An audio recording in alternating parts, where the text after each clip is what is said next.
guys, meron tayong bagong explore dito sa SM Naga. Something new, something exciting, at syempre, something na masarap. Parang kami, parang magic sarap. Sarap kainin. Charis! Pempeng ka.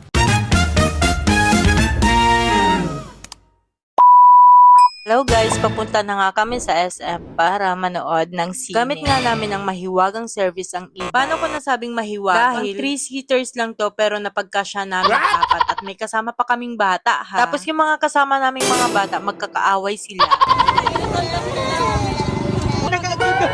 Diba? Ang galing. Maglalakad na nga kami papasok sa SM habang itong isang bata napatigil siya dahil magdidilig muna daw siya ng halaman.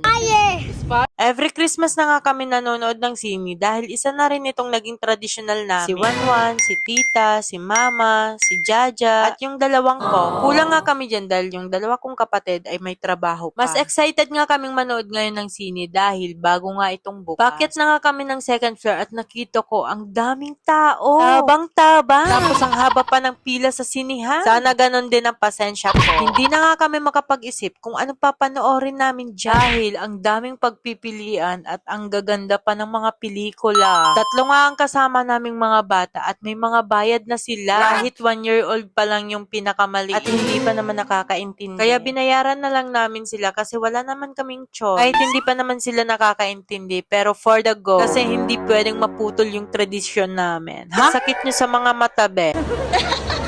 Sino nga ba yung maswerteng nakahula kung ano yung pinanood naming pelikula? Pero bago yan, lakad-lakad muna tayo dito sa bagong food hall ng SM. Ang dami ng mga bukas na kainan. At ayan na, nabayaran na yung ticket natin. Bilangin na natin kung magkano lahat. Oh my God. Wag na nga nating isipin kasi sasakit lalo yung ulo natin. Nag-ice cream muna nga kami dito sa supermarket at bumili na rin kami ng mga chichirya. Bini, Genzo. Puro pagkain. Pinaghati-hatian lang nga namin yung isang mega fries dahil kulang na yung budget namin. Okay lang, diet naman ako. Nag-retouch na nga kami dyan bago kami pumasok ng sinihan. Pagpasok pa lang nga namin, ang linis, ang ganda. Nakakapanibago. Compare dun sa pinakaunang sinihan ng SM. Tapos ang lawak pa. At ito na nga yung pinanood namin. Pagpasok ko nga, ang comfy ng vibe dito. Feeling mo na sa big city cinema ka talaga. Talaga ba? Today, ang pinanood nga namin, I Love You So Bad. Ready na ba kaming ma-heartbroken? Tabang-tabang. Pero honestly, excited kami kasi ang daming nagre-recommend ng movie na to. Hindi pa nga nagsisimula ang pelikula pero malapit na maubos yung mga pagkain ng mga bata. Hala! Tabang-tabang. Mabakal na naman. Mga paslo.